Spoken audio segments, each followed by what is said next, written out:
Okay, by now you should have watched the Khan Academy videos that give you a couple examples of how to solve integrals, specifically indefinite integrals, and even more specifically, what you're getting at the end of this process is an algebraic expression that includes this plus c, this constant at the end of every integral. Now, that's what's called a general solution. Later on, we will learn how to get something else called a specific solution, which eliminates the plus c and replaces it with a specific value, but that's for another video. For now, what I want you to do is to become comfortable with solving these simple integral problems. So let's take a look at the basic properties and identities which I expect you to be able to use by the end of this video. The properties involve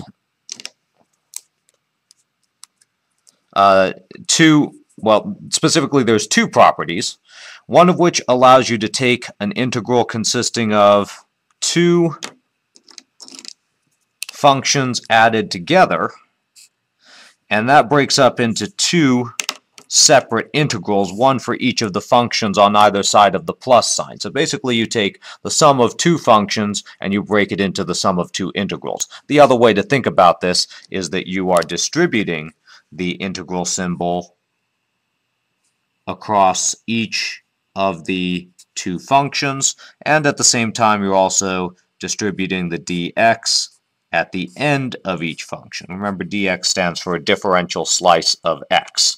Okay, so that's integral property number one. Integral property number two is that you can take a constant times a function. So if you, for example, if we had 5 times x squared would be the function, 5 would be the constant. And then we can move that constant outside of the integral symbol in order to get an expression like this, where the c is outside of the integral symbol. Okay, generally speaking, the way this is going to work is you might do some algebra, and then you're going to use the summation, and actually there's also a subtraction version of this, since subtraction is just the addition of negative numbers. If that's a negative sign there, that also becomes a negative sign. Anyway, so you'll do some algebra inside the integral symbols, or between the integral symbol and the dx. You'll do some algebra. Then you'll have some statements that have been added together or subtracted from each other. You'll break those into multiple integrals, and then for each of those integrals there might be a constant. You pull that outside, and by the time you're done with that, the stuff between the integral symbol and the dx should look exactly like one of these integral identities. All right, so basically you're going to do manipulations involving algebra and these two integral properties in order to make the stuff between the integral symbol and the dx look just like one of these guys. So let's look at each of these so that we know how to recognize them when we see them. This first row is the integral equivalent of the power rule. So we got x to the n power here, and what happens to the n is that it is increased by 1, and it's used in two different places. It's used up here as the exponent with ux, and also as the denominator beneath x. And then don't forget to always include the plus c at the end of each of your integrals. This is what distinguishes the general solution from the specific solution. You need to specify that you don't know what this constant is, and so you have to keep that plus c at the end there. Okay, this power rule for integrals works as long as x is not equal to -1. If x is equal to n, if the exponent is not equal to -1. If the exponent is equal to -1, you've basically got 1 over x, right? X to the negative first power is 1 over x. Hopefully you know that. You remember that from your algebra classes. So if you were to try to put n equals -1 in here, you would get -1 plus 1 in the denominator here, which would give you 0 in the denominator, which is an undefined function. So instead, the power rule takes on an alternate version when when the exponent is -1, and that is that the integral of 1 over x dx is the natural log of the absolute value of x. Don't forget these absolute value bars, because over here you can have negative values of x, but over here you can't take the natural log of a negative number. So you need those absolute value bars in order for the domain over here to match the domain over here. All right, the easiest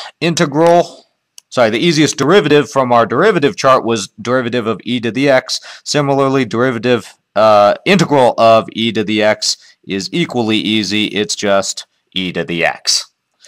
And then we have the integral of sine of x dx is negative cosine of x plus c, and the integral of cosine of x dx is sine of x plus c. Remember that now with integrals, the negative sign goes along with the integral of sine rather than the integral of cosine. This should make sense because integrals and derivatives are opposite operations, are inverse operations of each other. Okay, so let's look at some example problems. I think I have 6, maybe 8 example problems in this video, and we'll go ahead and try solving all of these. Okay. Where'd the rest of my slides go? Get a clean version of that. Okay, so we got example problem 1, integral of the function 3x cubed plus 4 over x squared minus 19 dx. Okay, the first thing to realize is that we've got 3 functions of x added or subtracted from each other. We got the 3x cubed, we got the 4 over x squared, and we got the negative 19. Okay, so keeping with the tradition set by the Khan Academy videos, I'm going to try to keep this color-coded. And what we're going to do is we're going to use this integral property to take the sum of integrals and break it into two, or in this case, 3 separate integrals. All right, let's take a look here. So we got integral, in green we got integral of 3x cubed dx, and then in red we got plus the integral of 4 over x squared dx, and then in purple we got minus the integral of 19 dx. Okay, so we took that 3-part function, that trinomial function, and broke it up into 3 monomial integrals. Alright, now the advantage of this is that we can tackle each of these integrals separately. We don't need to take an integral of the whole 3-term function. We can just find the integral of that and use another method to find the integral of that and use a different method to find the integral of that. Alright, so let's work on this one first. Actually, let's work on all 3 of them at more or less the same time. You notice all 3 terms have a constant. There's a 3 as a constant here, 4 as a constant here, 19 as a constant here. What this first integral property says is that wherever you have a constant times a function, you can move the constant outside of the function. So let's do that for each of these terms. We got 3 times the integral of x cubed dx plus 4 times the integral of 1 over x squared dx minus 19 times the integral of 1 dx. Okay, now integral of x cubed dx, that is going to be solved with a pretty simple application of the power rule, where n is equal to 3. So if you got integral of x cubed dx, that's going to be x to the 3 plus 1 over 3 plus 1 plus c. So let's apply this power rule to this first term here. This is going to be 3 times x to the 3 plus 1 divided by 3 plus 1. Okay. Now, since we have multiple integrals, at the end of all this, you only need 1 plus c. Okay. So for every original integral that you start out with, you just need 1 plus c at the end. And that should kind of make sense because I'll show you in a second why it makes sense. Now let's do a little bit of algebraic manipulation on this red function here. We got 4 times the integral of, okay, on our list of integral identities, we don't have anything that looks like 1 over x squared. We got 1 over x here, but 1 over x and 1 over x squared are not exactly the same thing. So, but we can rewrite 1 over x squared to be x to the negative second power dx. We did this a lot when we were first working with derivatives. And now that we've got x to a power, we can apply the power rule.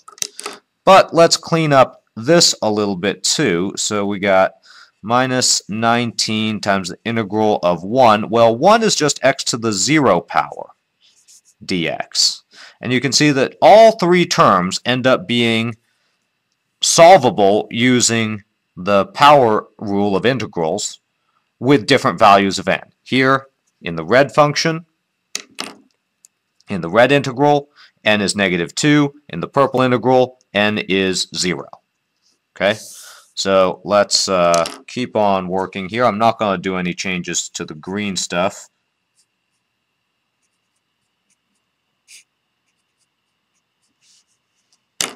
We'll clean that up later. Don't want to do things too quickly here. Plus 4 times x to the negative 2 plus 1 over negative 2 plus 1.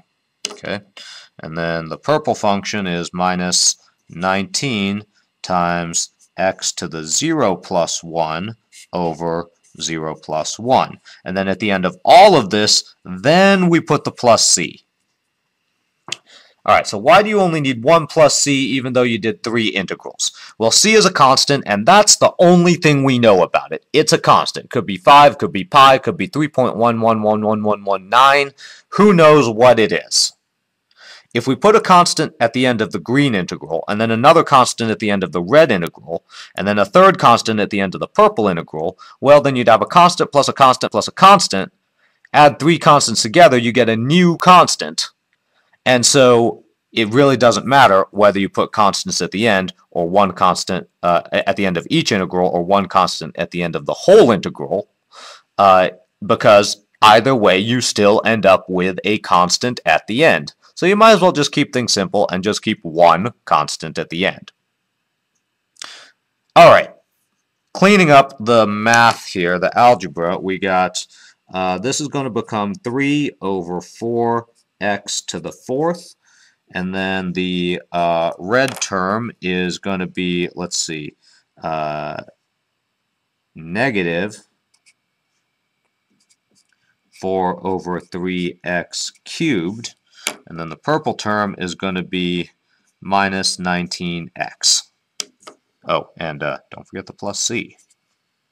Okay, and so this, once we get rid of the Technicolor here, is going to be our final answer. So 3/4 x to the 4th minus 4/3 x cubed minus 19x plus c. And so this is the general solution to this integral.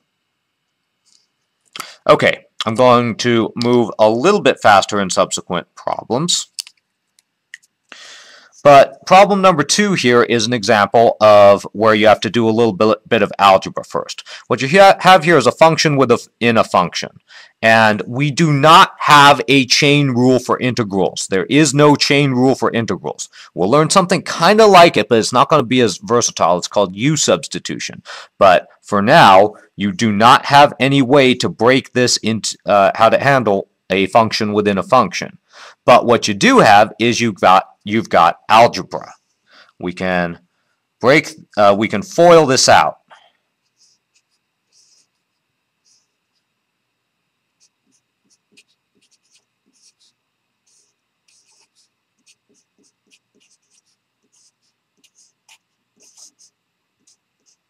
Okay. Remember, squaring something is multiplying it by itself. It doesn't matter whether it's a function or a number or an unknown constant or whatever. Okay, so working this out, we got integral of 36x squared plus, let's see, that's going to give us 18x, and that's going to give us another 18x, so this is going to give us another 36x plus 3 times 3, that's going to give us 9 dx. Okay, from here, it shouldn't be too hard to realize that you've got this addition here, and so here and here, and so we can apply the addition rule, basically break this trinomial integral up into 3 monomial integrals. So we got integral of 36x squared dx plus integral of 36x dx plus integral of 9 dx. All right, now from here, we apply the constant property where we can take constants that are inside the integral and move them outside the integral, and we're going to do that on all 3 terms. So this is going to become 36 times the integral of x squared dx plus 36 times the integral of x dx, or we could call it x to the first dx, plus 9 times the integral of 1 dx, which we're going to call instead x to the 0 dx. Okay, now just take the power rule and apply it to these 3 different terms of x to some power. So this is going to be 36x cubed over 3, right? 2 plus 1 is 3, plus 36x to the 1 plus 1, so that's going to be 2 over 2, plus 9 times x to the first over 1, and then at the end of all of this, we put a plus c. All right, doing a little bit of cleanup here. That and that cancel out to give you 12. That and that cancel out to give you 18. And so what we are left with is 12x cubed plus 18x squared plus 9x plus c.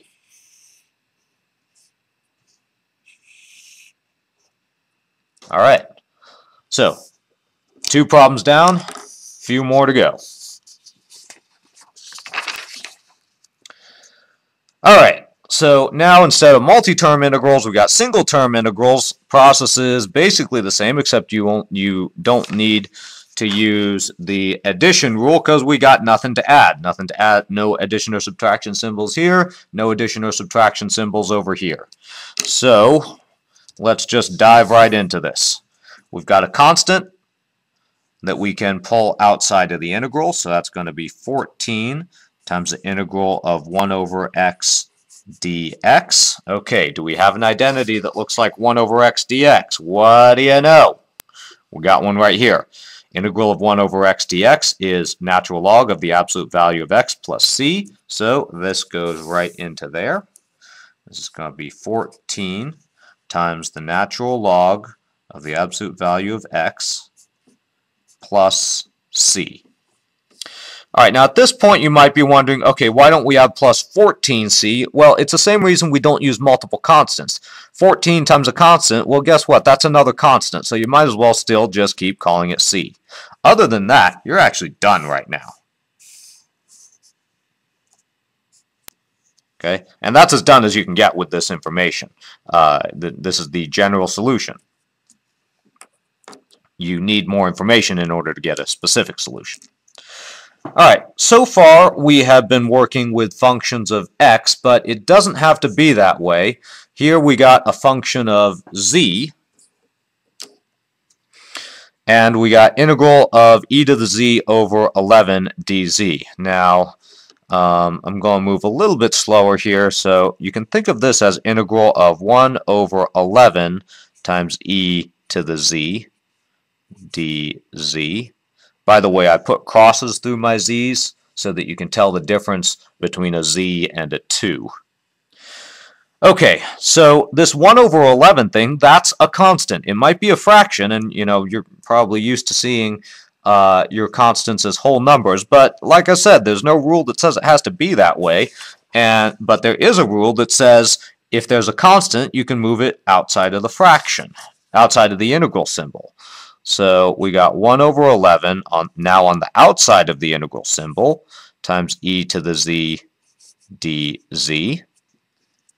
All right, now do we have anything that looks like e to the z dz? Well, we got e to the x dx, and since those two symbols, the x and the dx match, and these two symbols, the z and the dz match, we can just follow the general pattern. Integral of e to the something d something is not going to be a change. It's just e to the z. And then you add the plus c at the end, as you always do. Okay, and that's as far as you can get with this. This is the general solution for number 4. All right, so far we've been dealing with one variable. We've only been dealing with one letter per integral. What if you got other letters, like we got an A, a B, and an X here? Well, then you need to know one key bit of information, and that is A a function of X or is it a constant? Is B a function of X or is it a constant? And I've included as part of the problem statement here that A and B are constants. So you can treat A and B just the same way you would treat 5 and 12 or 1 over 11 or 3 or any other known constant. Just the fact that you don't know the exact value of this constant doesn't make it any less constant. And our integral properties say you can take the c and any constant and move it outside of the integral. So that's what we're going to do. We're going to say a times b times the integral of 1 dx. Well, integral of 1 dx is the same thing as integral of x to the 0 dx. Sorry, folks, that's Sharpie markers. I'm not used to using them. That's a 0.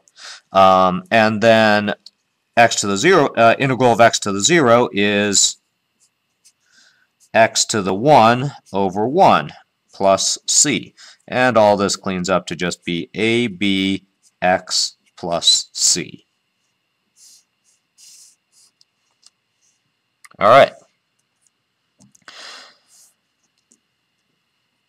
Over here, we got integral of negative omega squared cosine t dt, where omega is a constant. Now, again, omega is a constant. And when you square a constant, you get another constant. And when you multiply a constant by -1, you get another constant. But the point is that negative omega squared is not a function of t, and therefore it's a constant, and therefore you can move it outside of the integral sign just the same way as if omega was 4. If omega was 4, 4 squared would be 16. Negative 1 times 16 will give you -16, and that's still a constant, so you can move it outside the integral. So let's take care of that first. Let's see, we haven't used purple much. Masculine color here, purple. Like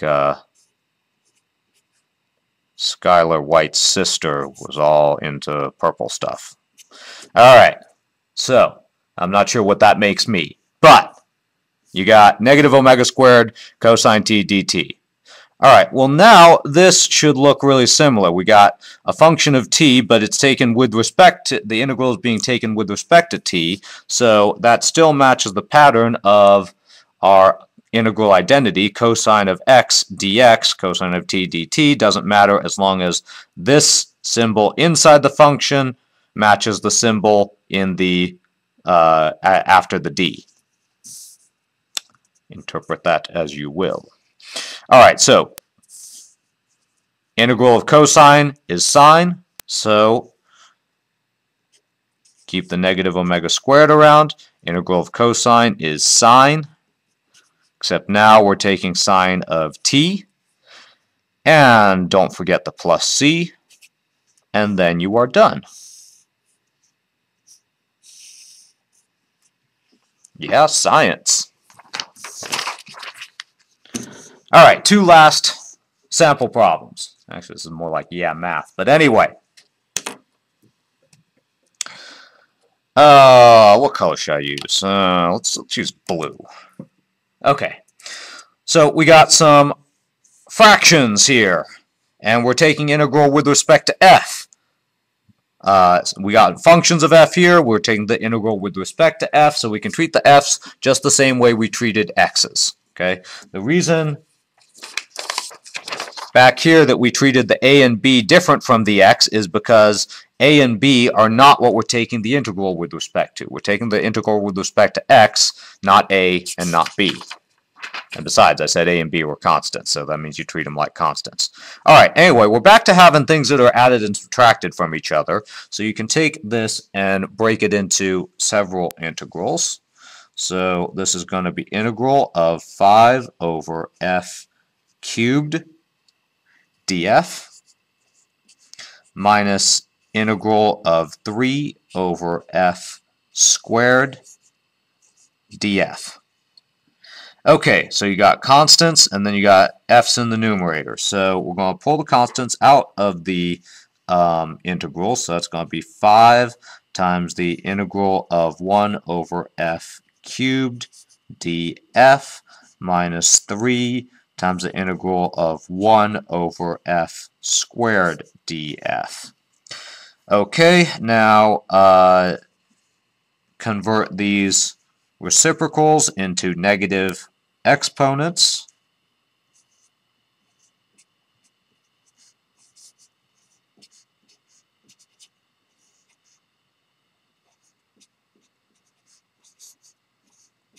Okay, because 1 over f cubed is the same thing as f to the negative third power. Okay, just some algebraic manipulation here. All right, now inside each of these integrals, in other words, between the integral symbol and the df, we have f raised to some power here and f raised to some other power over here, and that means we can use the power rule. Okay, we're going to have negative values of n, but that's okay. So 5 times f to the negative 3 plus 1 over negative 3 plus 1 minus 3 times f to the negative 2 plus 1 over negative 2 plus 1. And then at the end of all of this, we're going to put a single value of plus c. All right, clean stuff up a bit here. We got negative 5/4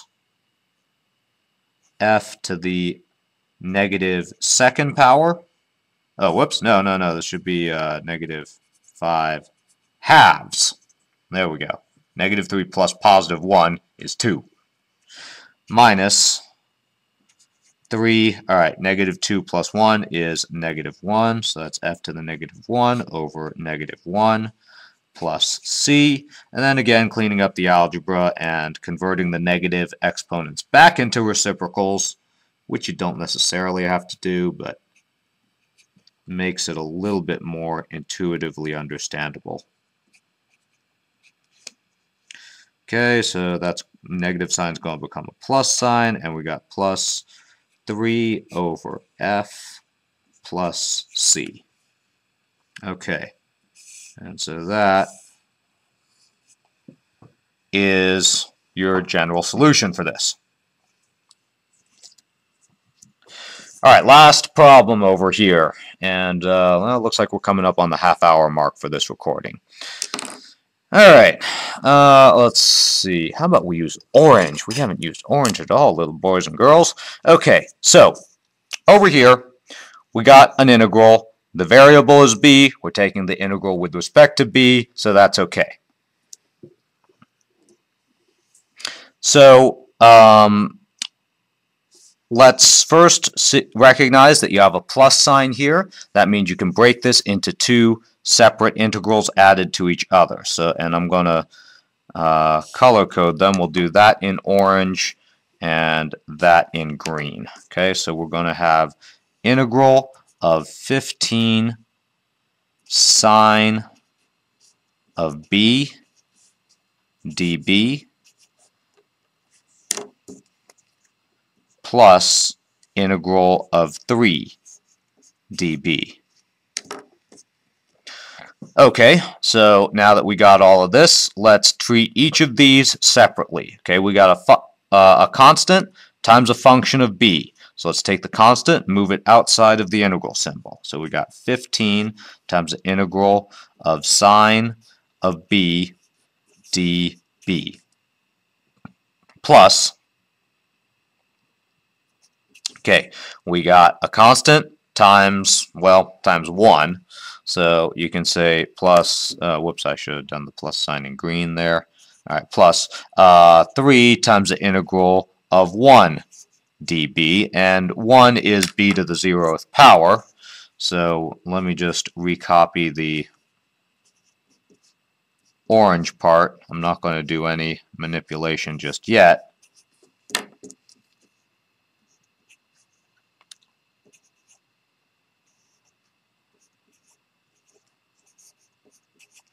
Okay.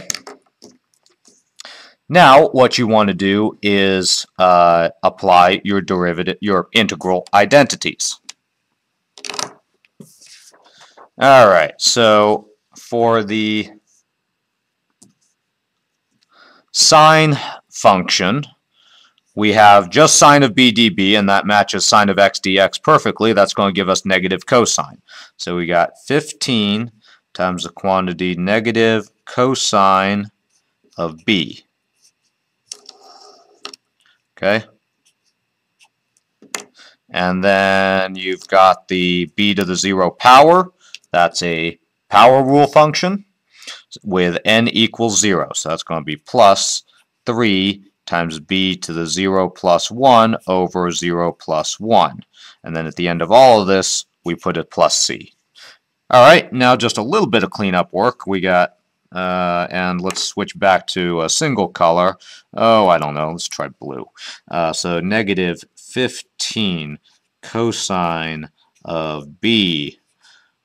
All right, plus 3b plus c. Okay, that is your general solution for this. All right, hope this was helpful, and that you have a good grasp of how to solve these simple integral functions. Once you get good at it, you can start skipping steps, like you can go straight from integral of 1 to just b. All right.